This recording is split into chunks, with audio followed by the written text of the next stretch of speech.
Olá, que bom que você chegou a esta aula, que bom que você está estudando, que bom encontrá-lo aqui. Eu fico muito feliz com o seu desejo de aprender mais acerca da geografia contida na Bíblia, né? Das áreas que a ciência tem discutido e que a Bíblia já mencionava.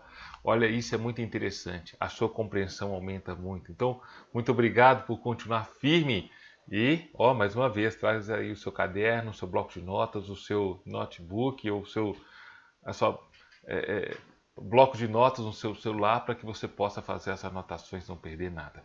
O que eu quero tratar hoje aqui é algo mais breve, espero. Eu vou falar a respeito do dilúvio, mas entenda, eu não vou discutir aqui de uma forma mais profunda o que é o dilúvio, inclusive as discussões homéricas que têm se debatido dentro dos seminários teológicos, se o dilúvio foi universal ou regional. Aqui eu vou dar um apontamento e uma direção, né? Mas eu não vou discutir isso. E eu quero trazer uma ferramenta aqui para que você possa, de uma forma prática, brincar um pouco com uma simulação de uma inundação universal ou de um dilúvio universal atualmente, tá bom? Por isso que eu mudei a plataforma para gravar esta aula, porque ela vai permitir com que eu interaja com a internet e te mostre o funcionamento de uma ferramenta aqui que eu quero trazer para vocês como ilustração, tá bom? Ok? Então a aula de hoje eu quero falar a respeito disso. Então, só para eu ter uma ideia, escreve para mim qual é a sua compreensão. O dilúvio foi universal ou um dilúvio regional? Muitos cientistas entendem, uma parcela deles, né, a parcela de cientistas que creem na Bíblia e tem a parcela de cientistas que não creem. Tá? Nós temos aí os evolucionistas e os criacionistas.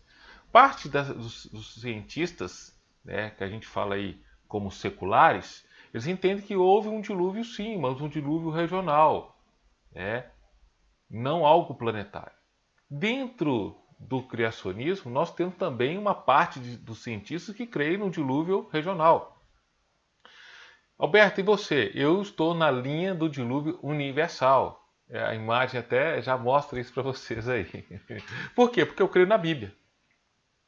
E a Bíblia aponta isso para nós. Infelizmente, alguns seminários ditos evangélicos, infelizmente, o que eu vou trazer aqui é uma informação que existe e acontece, eles não discutem mais a questão de Gênesis 6, 7, 8 e 9, que é a narrativa do dilúvio. Não discutem. Trata isso como uma fábula. Não sei como, mas tem esse tipo de discussão. Tá? E abandonam, não traz tanta ênfase. O que eu quero trazer aqui para vocês hoje é um entendimento de como o dilúvio aconteceu e como ele alterou toda a estrutura terrena. Se um dilúvio aconteceu hoje, ele não acontece na mesma proporção como foi no tempo antigo. E você vai entender por que isso. Porque não é a mesma coisa, porque as coisas mudaram. Houve uma reconfiguração planetária a partir do dilúvio bíblico narrado a partir dos eventos do Gênesis 6, 7, 8 e 9. Aí você vai ter uma compreensão. Eu vou dividir esse vídeo em dois momentos. No primeiro momento eu quero conversar com vocês e no segundo momento eu quero trazer para vocês um recorte de um vídeo, tá? Um vídeo que tem aí em torno de 9 minutos com um cientista que desenvolveu uma teoria, que eu vou falar dela nesta aula, tá? E vou deixar um documento aqui na barra abaixo do curso, onde fica ali os anexos, um documento que eu escrevi e ali que norteia esta aula e que ali tem o link para você assistir esse documentário na íntegra. Tem em torno aí de 1 hora, ok? Dublado e vai ficar fácil aí, vai ficar tranquilo a compreensão, com muita ilustração, tá bom? Vai ficar show de bola. Então vamos lá, pessoal. Eu quero trazer para vocês um entendimento aqui, tá? Um entendimento que é o seguinte: uma parcela de geólogos e arqueólogos consideram a possibilidade do dilúvio bíblico. Por quê? Porque tem evidências. Ou seja, eles consideram que o dilúvio é um fato histórico ocorrido em nosso planeta. de forma planetária, de forma universal e não regional. Isso ele é caracterizado assim porque a ciência já encontrou evidências em nosso planeta do dilúvio, marcas de fluxo de água pretérita do passado, ou seja, evidências em rocha que só poderia ter sido desenvolvida por um evento de grande magnitude, uma inundação de grande magnitude, de grande força potencial e catastrófica, tá? E principalmente os registros fósseis que são encontrados nas altas montanhas que nós encontramos hoje, nas altas cadeias montanhosas, Cáucaso, Himalaia, Cordilheira dos Andes, entre outros. A região do Monte Atlas na Europa, Apalaches na América do Norte, nos Estados Unidos, montanhas rochosas. Isso porque fósseis marinhos foram encontrados lá. Aí você fala assim, mas Alberto, toda a região planetária já esteve, já foi fundo do mar, já foi assoalho oceânico. Sim, a ciência aponta isso. Mas como você me explica, além de fósseis marinhos, a presença de fósseis de vegetais e de dinossauros, dos grandes lagartos? É uma evidência que só pode ter acontecido com o advento de uma grande catástrofe universal, um dilúvio. Tem essas evidências na história, na arqueologia. Ok? Perfeito? Compreende isso? Então, ótimo. Então, vamos seguir. E a outra questão é que, ao longo de todo o planeta, nós temos camadas sedimentares, de rochas sedimentares. Lembrando, na aula de número 1 do módulo 4, lá na aba de vídeos, eu coloco um vídeo meu que eu dou aula para os meus alunos, eu falo sobre estrutura interna da Terra. É um vídeo ilustrativo. E lá eu mostro para vocês os 3 tipos de rochas. Rochas magmáticas, sedimentares e metamórficas. O que eu vou falar aqui é de rochas sedimentares. Rochas sedimentares que tiveram sua deposição em grandes pacotes, em grande volume, em camadas distintas, que obviamente só poderiam ter sido feitas, mais uma vez, através de um evento de uma inundação de grandes proporções, e elas foram organizadas em forma plano paralelo. É uma denominação da geologia, arqueologia, de geologia e geografia, geomorfologia, que a gente consegue perceber isso. Um exemplo clássico do que eu estou dizendo é o Grand Canyon.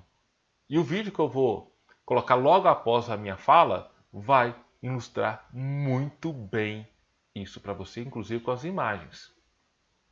Consegue entender? Beleza? Então vamos lá.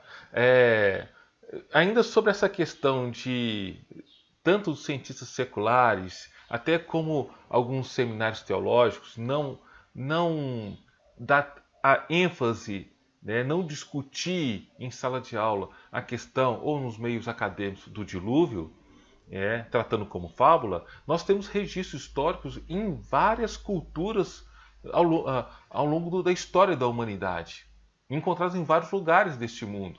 Nós temos aí a epopeia ou épico de Gilgamesh.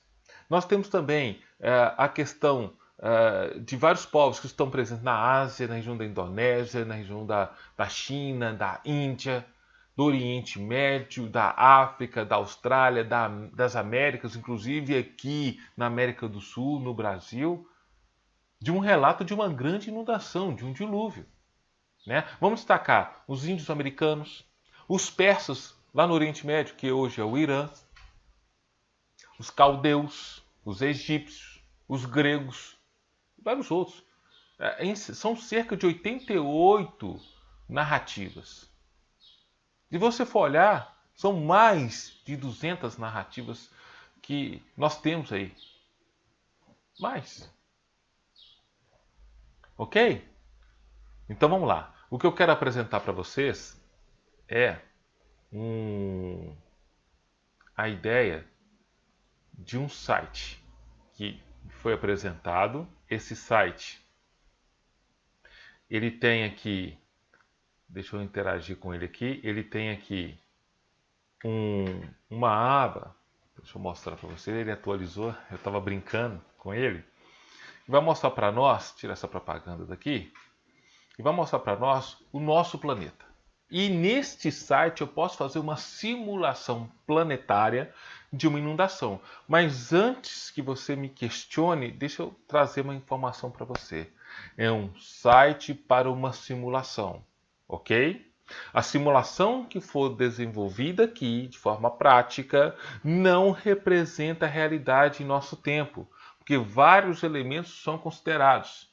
Fluxo da água, fluxo de sedimentação, o relevo, tá ok? Cadeias de montanhas, vales, planícies, planaltos, depressões. Existe uma série de contextos. Eu vou manipular ele aqui com os dados que eu vou lançar e vou mostrar algumas coisas aqui para vocês perceberem que ele não é totalmente assertivo, mas a gente consegue perceber. Aí vocês vão ter uma compreensão. Olha aqui, deixa eu dar um zoom aqui, maximizar a área. Então eu consigo perceber as Américas, Norte, Central e Sul. Destaque aqui para o Brasil, no centro da tela, América do Sul. Aqui a África, no centro da tela. A região do Oriente Médio, no centro da tela. Aqui. Olha aqui a terra de Israel, tá ok? Mais uma vez aqui, o mar Mediterrâneo, destaque para a região da Europa. Olha aí a bota, a bota, a península italiana que lembra uma bota, né? Não é isso? Um destaque aqui, região da Grã-Bretanha, Reino Unido, Inglaterra, Irlanda. E a gente chega na Austrália, ao centro, região da Indonésia ao centro, a China, Índia, a China e o Japão agora ao centro, tá bom? Rússia ao norte, o grande continente ao norte aqui, e por fim, gente, ao sul aqui, não sei se vai aparecer na tela porque trava aqui, é Antártida. Vamos lá. Se você observar aqui, tem um botão laranja que deve estar piscando agora. Eu troquei a plataforma para eu interagir na internet, por isso que o mouse ele não está aparecendo. Mas olha aqui, tá? Aqui é um botão 7, um Enter. Tá? Acima tem um espaço para lançar o dado. O dado já está lançado em 0. Em 0 nós temos a atual configuração do nosso planeta na questão do nível dos mares. É o que você conhece. Sabe como você foi à praia a última vez? Então, lembra lá o nível da água do mar. Aquilo ali não mudou. Tá? Nas devidas proporções não mudou. Mas e se a gente alterar aqui? Vamos começar a brincar. Eu vou deixar o link deste site em um documento aqui embaixo. Depois você pode acessá-lo. Ou então pausar esta aula e fazer junto comigo. Tá bem? Vai pausando e vai lançando os dados. Você pode fazer isso, você tem essa liberdade. Vamos alterar aqui, vamos colocar o número 1. Imagina, gente, lançando esse dado, eu vou considerar que o nível dos mares subiu 1 metro. Agora visualiza aí. Você lá na praia, a última vez que você foi, tá? Sobe aí a linha d'água do mar 1 metro. Vai bater onde? Aí na sua cintura, na sua perna? Marca aí mais ou menos aí mentalmente, tá? Você pisando na água lá, ó, na linha d'água da praia. Imagina isso. Se eu subir 1 metro, eu já tenho uma área considerável de inundação. Obviamente, eu já consigo imaginar isso. Olhando de forma macro para a tela agora, eu não consigo perceber, correto? Uma imagem de satélite, do alto, do espaço, eu não consigo perceber. Mas, se eu der um zoom, vamos chegar aqui no Brasil. Vamos chegar aqui, olha, Ilha de Marajó. Região da Foz do... Qual rio, gente, aqui no Brasil? Isso mesmo, muito bem. Rio Amazonas. Então eu consigo ver que algumas áreas aparecem inundadas. tá? Se eu subir aqui, vamos colocar 2 metros? 2 metros. Ele vai simular para mim uma inundação. Eu já consigo perceber que algumas áreas na ilha começam a ficar mais úmidas. Tem aí uma mancha de azul, ou seja, a água chegou nessa região. Vou subir mais um pouco. Vamos colocar aqui 5. Gente, 5 metros, puxa vida, já é algo muito grande. Né? Se a gente pensa que 1 metro já é considerável, os cientistas ficam alarmados quando sobe aí 5 centímetros ou até menos do que isso. Imagina, 1, 2, 5 metros. Olha o que inunda. Perceba, olha a região que se perde com a inundação do nível dos mares na fossa. Vamos em outro lugar? Vamos sair daqui. O litoral brasileiro vai perder muitas áreas. Tá? Possivelmente você está aí na sua sala, no seu quarto, em um ambiente. Do chão até o seu teto tem em média 2,80 m, 3. Você pode estar numa área, um espaço que tem mais do que isso. Tá? Tenta imaginar aí 5 metros do chão para cima. Olha aí alguma coisa que tenha uma referência aproximada. Só para você imaginar. Aí você pensa isso e transfere lá para o litoral, lá para a região de praia onde você já esteve. Ok? Que dependendo de onde você estiver, devido ao desnível, ao relevo, essa água não vai chegar, obviamente, a você. Né? Aqui, por exemplo, a região de Belo Horizonte aqui, ó, não chega. Né? Não chega aqui, ó, na região onde eu moro hoje, que é a região de Uberlândia. Se você for olhar aí na sua cidade, não vai alterar, mas vai alterar aqui na região litorânea. Olha aqui no Rio de Janeiro. Altera bastante. Quem conhece a região vai perceber, vai reconhecendo, ó, tal área assim inundou. Vamos uma área aqui específica, rapidinho, que eu quero mostrar. Seja atualizando aqui. Vamos aqui, ó. Olha a área aqui da Europa, litoral aqui do Mar Mediterrâneo. Subiu. Sobe aqui na região da Península Italiana, região da Grécia. Vamos lá. Região aqui. Região da foz do rio Nilo, gente. Olha só a diferença. A região da terra de Gósen, lembra? Biblicamente falando? Região de Israel. Mas Alberto, olha, o Rio Jordão, ele aumentou também. Aí eu volto na minha fala de alguns minutos, quando eu disse que esse site ele não é completamente assertivo. Ele sobe o nível de todas as águas, tá? O Rio Jordão ele não tem contato com o mar.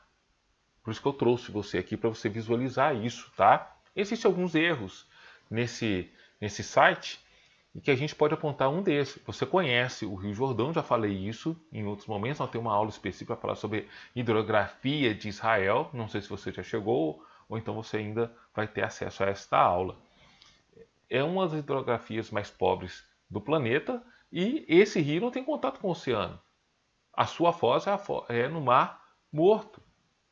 Tá? Os 5 metros que eu subi aqui não foi nem possível chegar encontrar o mar com o Mar Morto, com a bacia aqui do Jordão. Então o erro está aqui, tá? Ele sobe todas as áreas de água do planeta. Na verdade, eu queria que subisse apenas inicialmente o dos oceanos, para inundar os continentes e assim ocorrer as alterações. Aqui é um dos erros, tá? Mas eu não quero que você se prenda nisso, tá? É apenas a inundação planetária a partir dos oceanos inicialmente, tá? Inicialmente. Lembrando, não se comparam com o passado bíblico. Perfeito? Tá. Só lembra uma coisa. Eu quero reforçar isso de uma forma muito, mas muito aqui para que você tenha compreensão, tá? Esta simulação não é suficiente nem determinante para calcular o risco de uma inundação de um dilúvio em nosso planeta nos dias atuais, pois os fatores que devemos considerar são vários, tá? E cada um deve ser analisado de uma forma bem específica. Exemplos de fatores, Roberto: o escoamento superficial, o desvio de fluxo, o tipo de terreno. Quando eu falo tipo de terreno, eu vou falar de vales, eu vou falar de depressões, eu vou falar de planícies, de planaltos, tá? Eu vou falar de relevo. Então, são vários os fatores, os elementos que deverão ser considerados. Outra coisa, aí entra a altimetria, tá? A altimetria planetária hoje, das diversas porções continentais, estão bem mais elevadas que aquele período de Gênesis 6, 7. 6, 7, 8 e 9. O grande start, permita-me falar dessa forma, foi com o grande dilúvio. Tá? Nós temos aí, na aula que eu menciono, no módulo 1, no módulo 4, na aula número 1, lá onde eu falo sobre a estrutura interna da Terra, o que gerou os continentes foi o movimento do magma, a corrente de convecção, lembra? Convergente e divergente, que movimentou a crosta terrestre e ela foi passando por transformações, gerando um relevo que a gente conhece hoje. Ok? Esta é uma linha de raciocínio, uma linha de conhecimento e a mais aceita na comunidade científica. Mas existe uma outra linha de raciocínio que uma parcela da comunidade científica, principalmente dos criacionistas, tem adotado. É uma teoria conhecida como teoria das hidroplacas. Alberto, onde eu vejo isso? A gente pode ver o apontamento desta teoria na Bíblia. Onde? Pega lá em Gênesis, capítulo 7, verso 6. Perdão, verso 6 não. O verso 19 diz que as águas dominavam cada vez mais a terra e foram cobertas todas as altas montanhas debaixo do céu. Vou voltar nesse verso. O volume de água precisava ser muito grande. Se você olhar Gênesis 7, no verso 11, diz assim: nesse tempo Noé tinha 600 anos. No dia 17 do segundo mês se arrebentaram todas as fontes do grande mar. Outras fontes vão dizer grande abismo. Eu estou lendo a nova tradução da linguagem de hoje. Uma nota: referência a um imenso oceano subterrâneo, origem de grande parte das águas do dilúvio. Depois confira Gênesis 1, verso 6 ao 8, Gênesis 8, verso 2 e Êxodo 20, no verso 4. Deixa eu ler na Bíblia Shed, a versão Almeida, revista e atualizada. Gênesis 7, verso 10. E aconteceu que depois de 7 dias vieram sobre a terra as águas do dilúvio. Verso 11. No ano 600 da vida de Noé, aos 17 dias do segundo mês, nesse dia, romperam-se todas as fontes do grande abismo e as comportas dos céus se abriram. E houve copiosas chuvas sobre a terra durante 40 dias e 40 noites. Ok? Agora vamos, mesmo capítulo 7, lá para o verso 17. Diz assim: durou o dilúvio 40 dias sobre a terra. Cresceram as águas e levantaram a arca sobre a terra. Ok? Na nova tradução da linguagem de hoje diz assim: o dilúvio durou 40 dias. A água subiu e levantou a barca e ela começou a boiar. Verso 18. A água foi subindo e a barca continuou a boiar. Verso 19. A água subiu tanto que cobriu todas as montanhas, as mais altas da terra. Verso 20. E depois ainda subiu mais 7 metros. Verso 20, 9 e 20 na Almeida, revista atualizada. Verso 20. 15 côvados acima deles. Na nova tradução, 7 metros. Acima deles, prevaleceram as águas e os montes ficaram cobertos. Ou seja, da mais alta montanha naquele tempo, mais 7 metros. Mais alta montanha. Temos referência da metragem, da altimetria? Não. Mas não se compara ao Himalaia. Não se compara ao Everest, com 8.848 metros. Era bem inferior a isso. Aí, vai brincar. Vai brincar aí de lançar os dados no Flood Map e vai vendo o quanto é necessário para subir o nível das águas para cobrir todo o planeta. Você vai ficar escandalizado. Mas o que você mencionar aí não é a realidade daquele tempo. Não é. Ok? Então, verso 21. Pereceu toda a carne que se movia sobre a terra, tanto ave como animais domésticos e animais selvagens, e todos os enxames de criaturas que povoavam a terra e todo o homem. Então, essa questão da água, de onde ela surgiu, ela parte do interior da terra. As fontes se romperam. Eu vou terminar esse vídeo nos próximos minutos e vou colocar um vídeo de 9 minutos onde o criador da teoria, guarde este termo, tá? Guarde esse termo, da hidroplaca. Correção. O professor Adalto Lourenço, ele já dizia o seguinte: os sinais da devastação causados pela água no planeta é algo que no planeta Terra é algo que não pode ser negado. Avaliar a intensidade e a duração de tais eventos é o que tem sido proposto por uma teoria. Alberto, que teoria é essa? Da hidroplacas. A teoria das hidroplacas é uma teoria que é válida, tem até artigo científico, tá? Deixa eu mostrar para vocês um dos artigos, né, que menciona.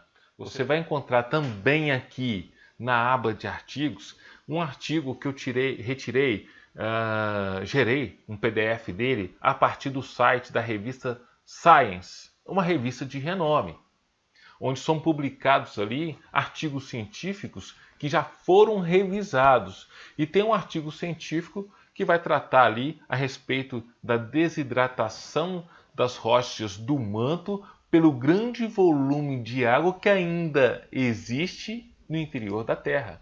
Olha como a ciência vai se conectando com a palavra de Deus. Então, acesse aí, tá aqui embaixo, tá? O outro que eu vou colocar é este daqui, tá aqui embaixo. Ele tem o link para acessar o Fluid Map e um link para acessar o vídeo completo do documentário, onde o cientista que criou essa teoria, tá? Ele vai falar um pouquinho, inclusive, com ilustrações. Perfeito? Ok? Tá conseguindo aí avaliar tudo? Então, eu quero terminar essa aula por aqui. Eu quero deixar um grande abraço para você. Qualquer coisa, escreva para mim. Leia o artigo que eu coloquei aqui para vocês, o meu texto, o Fluid Map, tá? É essa aula orientada, né, por esse texto que eu escrevi, para que a sua compreensão aumente mais e mais. Então fica agora com o vídeo, tá? E a gente se encontra na próxima aula. Um forte abraço, ou me chame lá no Telegram, tá bom? Um forte abraço, Deus abençoe, fica com Deus. Tchau, tchau. Se milhares desses vulcões estivessem ativos, podemos começar a imaginar o efeito destrutivo que um dilúvio universal poderia causar na topografia da superfície da Terra. Isso nos leva a perguntar: poderia um dilúvio universal, conforme o descrito na Bíblia, ser capaz de explicar outros fenômenos geológicos, tais como o Grand Canyon? Alguns geólogos de bom grado acreditariam que os depósitos sedimentares foram assentados há milhões de anos. Mas o que querem que acreditemos não é absolutamente verdade. Acontece que a geologia do Grand Canyon se adapta a um modelo baseado na ocorrência de um grande dilúvio universal. Numa tentativa de se saber de onde vieram as águas do dilúvio, para onde foram depois do dilúvio e que acontecimentos geológicos ocorreram durante o dilúvio, procuramos Dr. Walter Brown, ex-chefe de estudos científicos e tecnológicos na Universidade de Guerra Aérea e um professor assistente da Academia da Força Aérea dos Estados Unidos. Seu desenvolvimento da teoria da hidroplaca fornece ao subsídio que desvenda muitos mistérios acerca do dilúvio e seus efeitos. Podemos ver em nosso planeta 17 características estranhas que agora podem ser sistematicamente explicadas com o resultado de uma inundação global cataclísmica, cujas águas surgiram de câmaras subterrâneas com uma liberação de energia que excederia a explosão de 10 bilhões de bombas de hidrogênio. Essa explicação nos demonstra com que velocidade as grandes montanhas são formadas.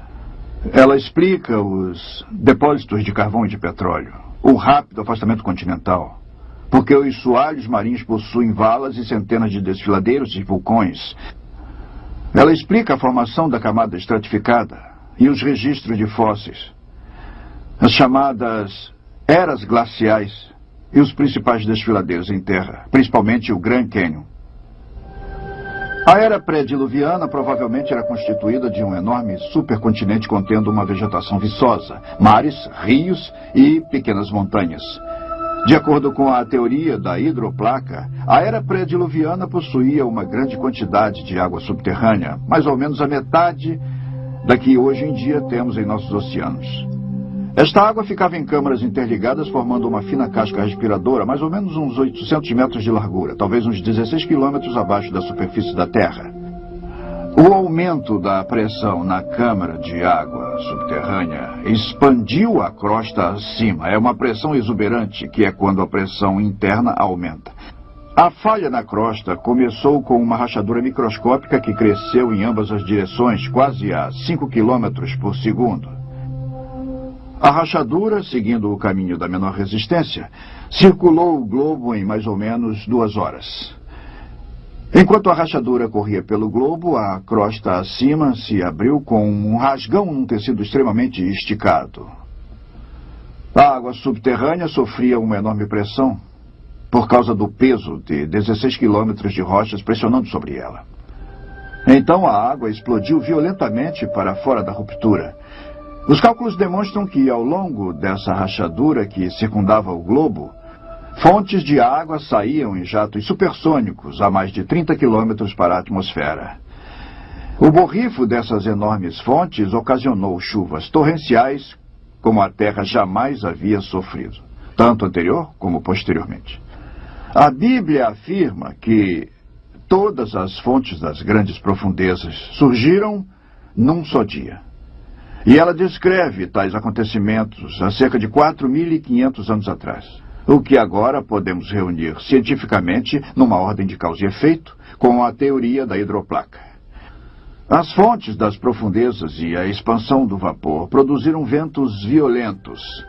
Parte da água saindo em jatos acima da gélida estratosfera congelou, e cristais de gelo causaram enormes tempestades de neve, enterrando, sufocando e instantaneamente congelando vários animais.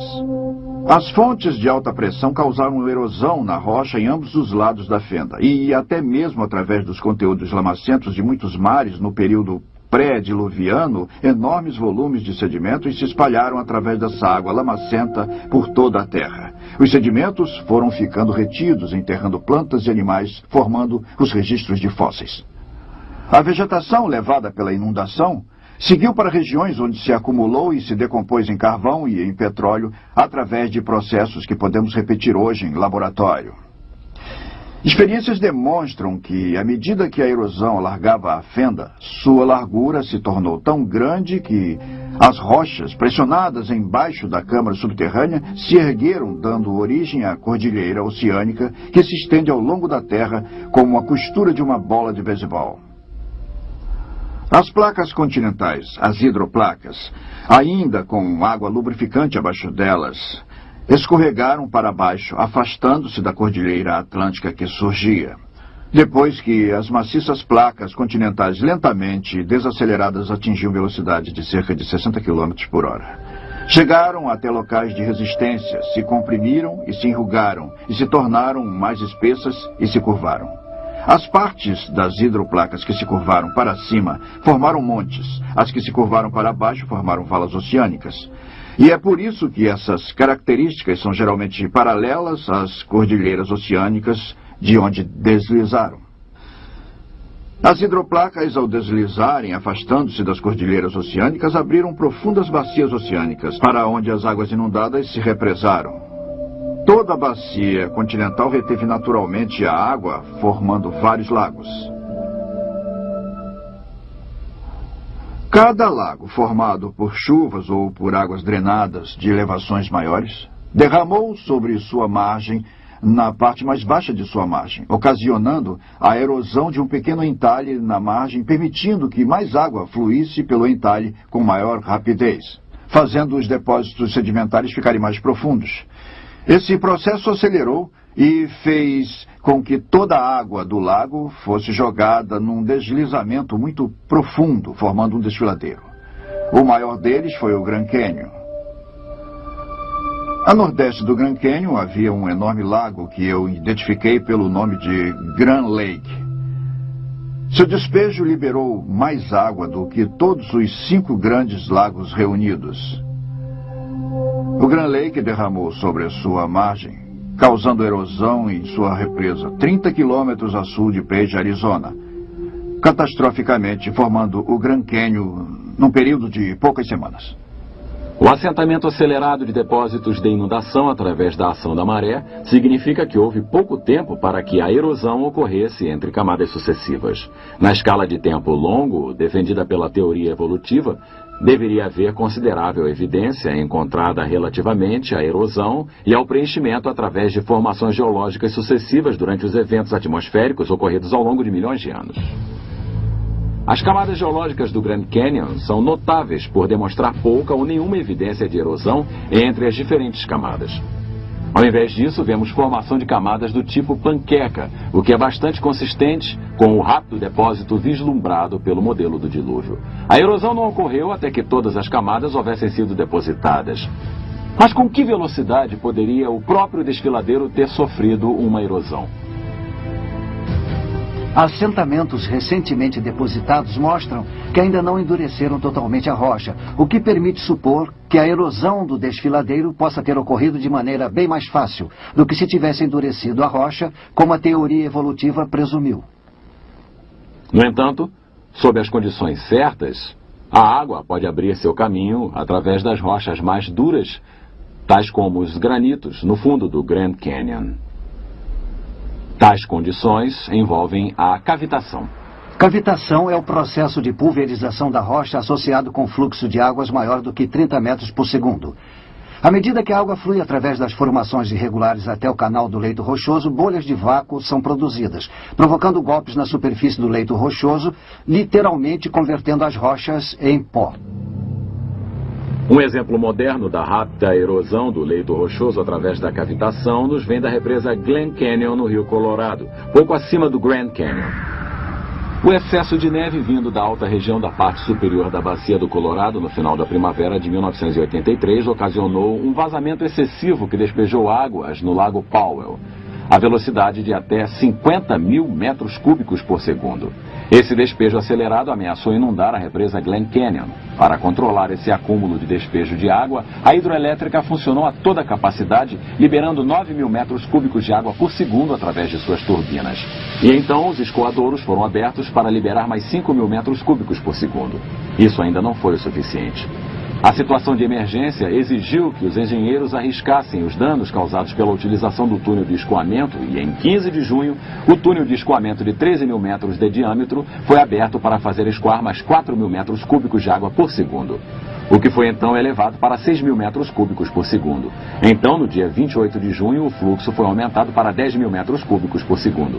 A essa altura, a água que saía pelo túnel se tornou mais violenta e vibrações notórias no solo, como terremotos, foram sentidos pelos engenheiros. Grandes blocos de concreto e pedras do rio foram arremessados pelo túnel de 13 metros de diâmetro. Após o fechamento do túnel de escoamento, a equipe de pesquisa descobriu extensos danos causados por cavitação. A forração de reforço do túnel, feita com concreto com 1 metro de espessura, fora penetrada formando enormes valas. Numa junção onde o túnel jorra para fora, um buraco com 10 metros de profundidade, 50 metros de extensão e 13 metros de largura foi feito na forração